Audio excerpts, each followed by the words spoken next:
अब हम साले और पौत्रों का महत्व समझते हैं।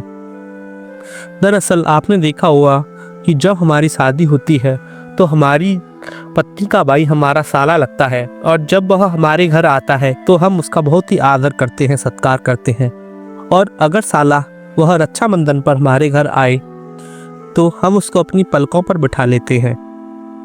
हालांकि सारे परिवार ऐसा न करते हों, पर जो सज्जन परिवार है वह सब यही करते हैं। यहाँ से एक महत्वपूर्ण प्रश्न उठता है, एक सोचने वाली बात उठती है कि रिश्ता तो हमारा बड़ा है, पर हम लग किसकी सेवा में रहे हैं, साले की में। और उसके लिए हम अपने जो भी महत्वपूर्ण कार्य होते हैं वह छोड़ देते हैं अपने साले के लिए, पर हम उसकी सेवा में लग रहे हैं, पर रिश्ता तो हमारा बड़ा है। ऐसे ही मनुष्य ने क्या किया कि जो उसके अंदर का परमात्मा है उसको बुला दिया और संसार के हर कार्य में लग गया। जैसे मंदिर जा रहा है, मस्जिद जा रहा है, चर्च जा रहा है, काबा जा रहा है, तीर्थ स्थल जा रहा है। यह सब क्या है कि यह सब साले के समान है। हम इनको इतना महत्व दे रहे हैं, पर इसकी वजह से क्या कर दिया कि खुद को भूल गए। कि जैसे कि साले की आने की प्रसन्नता में जैसे खुद को भूल जाते हैं, ऐसे ही मंदिर, मस्जिद, तीर्थ स्थल के चक्कर में जो खुद के अंदर छिपा हुआ परमात्मा है हम उसको भूल गए और मंदिर, मस्जिद, तीर्थ स्थल को इतना महत्व देने लगे। कहने का तात्पर्य यही है कि खुद के अंदर छिपे हुए परमात्मा को जाना नहीं और बाहर के सारे क्रियाकर्म कर रहे हैं। अब आगे आते हैं और पौत्रों के बारे में समझते हैं कि पौत्र क्या है। तो पौत्र कैसे आएगा कि पहले हमारा बेटा होगा, फिर नाती होगा, और फिर क्या होगा कि फिर पौत्र होगा।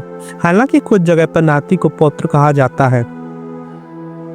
अब इससे हमें कोई लेना देना नहीं है कि पौत्र नाती होता है या नाती का बेटा पौत्र होता है। हमें तो बस इतना समझना है कि वह आएगा, मतलब हमारे बेटे के बाद वह आएगा, हमारे जाने के बाद वह आएगा। तो अर्थात इसको हम ऐसे कहें कि जो हमारी इच्छाओं के परिणाम हैं हम उनका इंतजार कर रहे और वही हमारे पौत्र लगते हैं। आध्यात्मिक तौर पे भी यही है कि जो हमारी इच्छाओं के परिणाम है वह क्या है कि वह पौत्र है। आप पूछेंगे कि कैसे इच्छाओं के परिणाम? तो जैसे हमने अपने पुत्रों के लिए घर बनाया, हमने अपना कर्तव्य निभाया, यहाँ जो हमारा दायित्व था, कर्तव्य था, वो समाप्त हो जाना चाहिए था, पर हम क्या करते हैं कि यह सोचते हैं कि ये जो घर बनाया है इसमें बेटे कैसे रहेंगे, कहीं कोई बेटा इसमें जुआ न खेले, कोई इस घर को बेच ना दे, और कहीं कोई लड़की से शादी करके इस घर में न ले आए।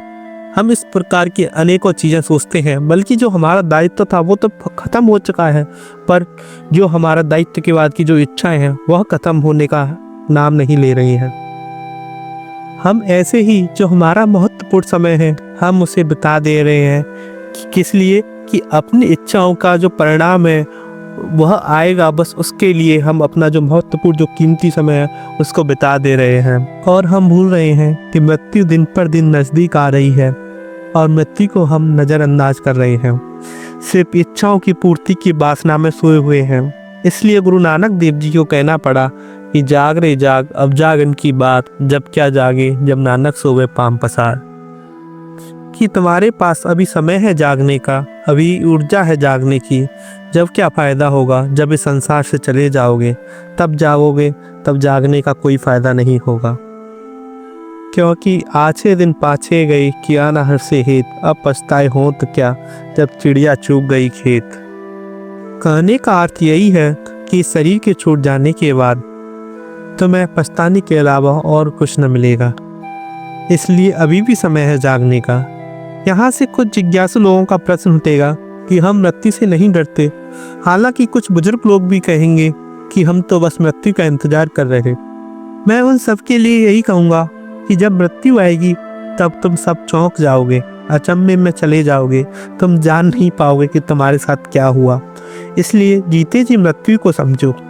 अगर तुम्हें वास्तव में मृत्यु चाहिए कि फिर तुम्हें कभी ना मरना पड़े, तो यही समय है तुम्हारे पास जानने का, जागने का। इसे जाने मत दो। भगवद गीता के आध्यात्मिक प्रचार और मानवता के संदेश के लिए चैनल को सब्सक्राइब करें। अगर आपका कोई प्रश्न है तो वीडियो पर कमेंट करके अवश्य पूछें। आप हमें अपना आशीर्वाद दें। धन्यवाद।